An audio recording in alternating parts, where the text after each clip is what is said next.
آخری 10 دن میں لیلۃ القدر رکھی ہے، اعتکاف رکھا ہے۔ پہلی امتوں کے لیے یہ نہیں تھا کہ پچھلے سارے گناہ معاف ہو جائیں، یہ ہمارے لیے کہ ہمارے پچھلے سارے گناہ معاف ہو جاتے۔ اللہ تعالیٰ کا عرش پہلے آسمان پہ آ جاتا، جنت کے دروازے کھل جاتے ہیں، جہنم کے بند ہو جاتے ہیں، شیطان قید ہو جاتے ہیں، اور سمندر کی مچھلیاں اور زمین کی چونٹیاں تک روزہ رکھنے والوں کے لیے دعا کرتی ہیں، اور اللہ تعالیٰ جنت کو روزانہ کہتا ہے ان قریب میرے نیک بندے بندیاں آنے والے ہیں، تو ان کے لیے میک اپ کر لے، تو ان کے لیے تیار ہو جائے۔ یہ اللہ تعالیٰ کی رحمت کو لینے کا سیزن ہے۔ پہلی امتوں کو اعتکاف نہیں ملا تھا، ہمیں اعتکاف ملا ہے کہ 10 دن اللہ دے بوئے تے پہ جاؤ، یا اللہ تیرے کو معافی کروا کے ہی اٹھنا ہے، ہمیں اٹھنا ہی کوئی نہیں۔ تو جو دروازے پہ آ جاتا ہے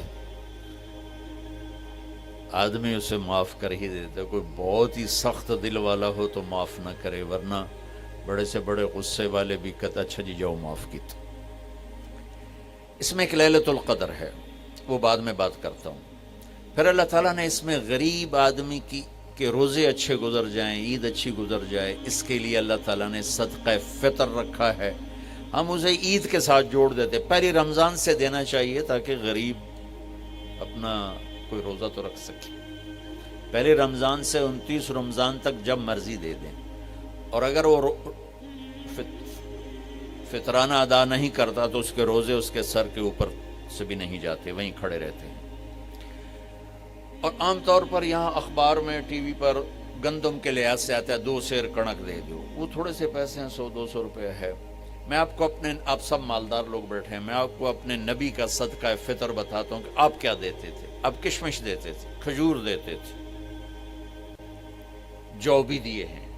تو کشمش 3 کلو، بازار میں 3.5 کلو، بازار میں جا کے پوچھیں جو سب سے اچھی کشمش ہو، یا پھر درمیانی، گھٹیا نہیں درمیانی اور سب سے اچھی، پتہ کرے وہ کتنی ہے، 1000 روپے کلو ہے، 1500 روپے کلو ہے۔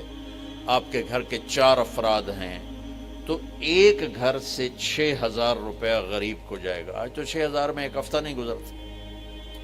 تو اب سب سے عرض کرتا ہوں، ویسے بھی خیرات کریں، افطاریاں کروائیں، اور صدقہ فطر کشمش کے حساب سے دیں۔ یہ آپ سب بھائی بہنوں کی خدمت میں گزارش ہے۔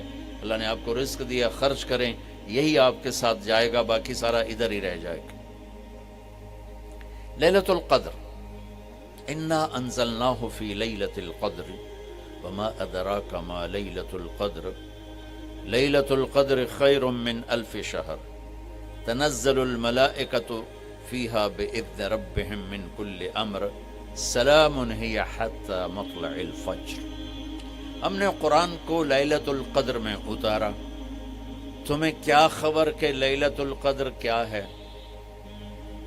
لیلۃ القدر 1000 مہینوں سے بہتر ہے۔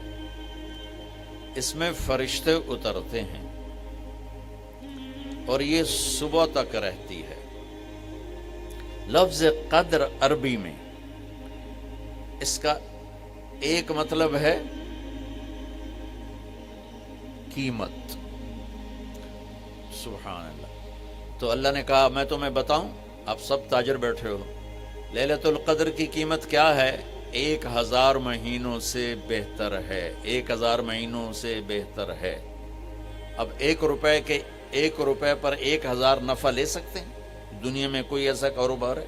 جو ہیروئن بیچتے ہیں وہ بھی نہیں لے سکتے۔ اور میرا اللہ کہہ رہا ہے 1 رات 1000 مہینے، یعنی کوئی 82-83 سال۔ یہ تو آ گیا پہلا قدر۔ دوسرا اس کا مطلب ہے تنگ پڑ جانا، تنگ پڑ وقت فقدر علیہ رزقہ۔ تو تنزل الملائکۃ فیہا، تنزل الملائکۃ والروح فیہا، کہ اس رات اتنے فرشتے اترتے ہیں کہ زمین تنگ پڑ جاتی ہے۔ سبحان اللہ، اتنے فرشتے آتے ہیں زمین تنگ پڑ جاتی ہے۔ تیسرا مطلب ہے قدر،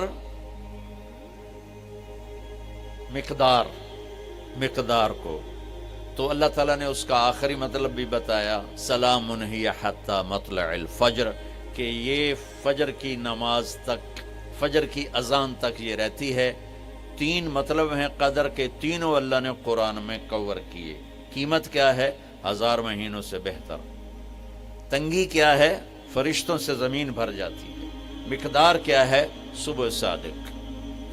لیلۃ القدر 27 کی نہیں ہوتی، 21، 23، 25، 27، 29۔ اب یہ 5 راتیں جاگنے چھٹ، آپ لوگ تو ویسے رات کے بادشاہ ہو، جاگ لو۔ تو لیلۃ القدر مسجد میں نہ گزارو، گھر میں گزارو۔ یہ مسجدوں میں اشتہار لگ جاتے ہیں، فلاں کے ساتھ شب قدر گزاریں، فلاں حضرت کے ساتھ شب قدر گزاریں، پھر ادھر کوئی صلاۃ تسبیح پڑھ رہا ہے باجماعت، عورتیں صلاۃ تسبیح کی جماعت کرا رہی ہیں، اور پتہ نہیں اور کتنی عجیب و غریب قسم کی عبادات شروع ہو جاتی۔ یہ نفلی عبادت ہے، میرے نبی گھر میں پڑھتے تھے۔ آپ نے اشراق کے سوا ہر نفل گھر پڑھا، ہر سنت گھر میں پڑھی، تو آپ لیلۃ القدر کو یہ مستورات بھی آپ بھی اکٹھے ہو کے نہیں منانا، الگ الگ مصلی بچھا کر اپنے اللہ سے رونا دھونا کرو، اپنے اللہ کو منانا کرو، میں بھی کروں آپ بھی کریں۔ نوافل کی جیسے ابھی شب برات گزری تو اشتہار تھے، میں جا رہا تھا ادھر غلام آباد میں ایک جنازہ ہو گیا تھا، تو اشتہار فلاں حضرت کے ساتھ شب برات گزاریں، فلاں مسجد میں شب برات گزاریں، فلاں جگہ شب برات گزاریں۔ بھائی وہ گھر میں منانے کی ہے، مسجد میں نہیں۔ میرے نبی نے نفلوں کو تنہائی میں ادا کیا، فرض کو مجمع میں ادا کیا۔ لیلۃ القدر میں جاگنا نفل ہے، اور پھر جب کٹھے ہو جائیں گے لوگ اور عورتیں تو پھر ساتھ غیبت بھی چلے گی، اور ایک غیبت کا بول ساری رات کو اڑا کے رکھ دے گا۔ مردوں یا عورت کٹھے ہو جائیں، غیبت سے تو بچتے نہیں، نہ ہی رک سکتے ہیں۔ سندھ سے ہم بائی روڈ آ رہے تھے، کراچی سے بائی روڈ جماعت تھی، تو وہ راستے میں بڑی غیبت کریں، نوجوان تھے سارے نئے نئے، میں چپ کر کے سنتا رہا۔ جب کوئی 2 دن گزر گئے نا تو ہمارے پاس بڑی وین تھی، میں نے کہا بچوں ایک نصیحت کرتا ہوں کہ غیبت نہ کیا کرو، مذاق کرو، ہنسا کرو، کھیڑا کرو، غیبت نہ کرو۔ تھوڑی سی میں نے اس پہ بات کی تو بڑے متاثر ہوئے، کہا جی ٹھیک ہے انشاءاللہ آئندہ بالکل نہیں کریں۔ کوئی آدھا گھنٹہ گاڑی میں سناٹا رہا، آدھے گھنٹے کے بعد ایک بولے مولانا یہ غیبت نہ کری تو پھر گلاں کی کریے۔ یہ میرا کلچر ہے، لہذا عورتیں عبادت کے لیے بھی اکٹھی ہوں گی تو غیبت شروع ہوگی، مرد مسجد میں اکٹھے ہوں گے وقت ضائع ہوگا، غیبت شروع ہوگی۔ میرے بھائی بہنوں، ہر نفل کو گھر میں گزار، اپنے گھر کو بابرکت بناؤ، اپنے گھروں میں نفل پڑھو، تلاوت کرو، ذکر کرو۔ صرف اشراق کے نفل میرے نبی مسجد میں پڑھتے تھے 2 رکعت، باقی ہر نفل آپ نے مسجد میں ادا کی۔ تو یہ چند چیزیں رمضان کے متعلق میں نے عرض کی ہیں۔ اب ایک بڑی اہم بات میں آپ کے سامنے عرض کرنا چاہتا ہوں، رمضان کی دولت کس سے ملے گی، رمضان کی برکات کس سے ملیں گی، اور کون محروم ہو جائے گا؟ آپ نے فرمایا 4 آدمی ایسے ہیں جن کی رمضان اور شب قدر میں بھی بخشش نہیں ہوتی، بس اس سے ہم اپنے آپ کو بچا لیں۔ کون ہے یا رسول اللہ؟ آپ نے کہا مدمن خمرن، شراب کا عادی، کبھی کوئی پی لے توبہ کر لے، میں اس کی اجازت نہیں دے رہا ہوں، مدمن کا لفظ ہے جو روزانہ شراب پیتا ہے، اس کی رمضان میں بخشش نہیں۔ عاق لوالدیہ، جو ماں باپ کا نافرمان ہے، اس کی بخشش نہیں۔ قاطع الرحم، رشتہ داروں سے لڑنے والا، اس کی بخشش نہیں۔ المشاحن، دل میں بغض رکھنے والا، اس کی بخشش نہیں۔ ہر وہ چیز جو میرے آپ کے لیے نقصان دے اللہ نے حرام کر دی، ہر وہ چیز جو میرے آپ کے لیے مفید ہے اللہ نے حلال کر دی۔ سود حرام کر دیا۔ ہماری پاکستان کی معیشت نہیں، پوری دنیا کی معیشت ڈوبی پڑی، سارے ملک قرضوں پہ چل رہے ہیں، سود نے پوری دنیا کو تباہ کر دیا۔ تو میرے اللہ تعالیٰ نے، آپ دیکھتے ہیں میرا اللہ کہتا ہے فَأَذَنُوا بِحَرْبٍ مِّنَ اللَّهِ وَرَسُولِهِ، اگر سود نہیں چھوڑو گے تو میرے اور میرے رسول مل کر تمہارے خلاف جنگ کریں گے۔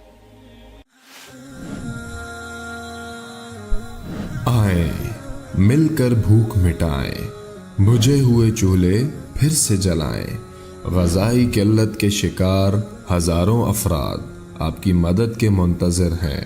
آگے بڑھیں اور ان کی امید بنیں۔ اپنے صدقات اور عطیات NTJ فاؤنڈیشن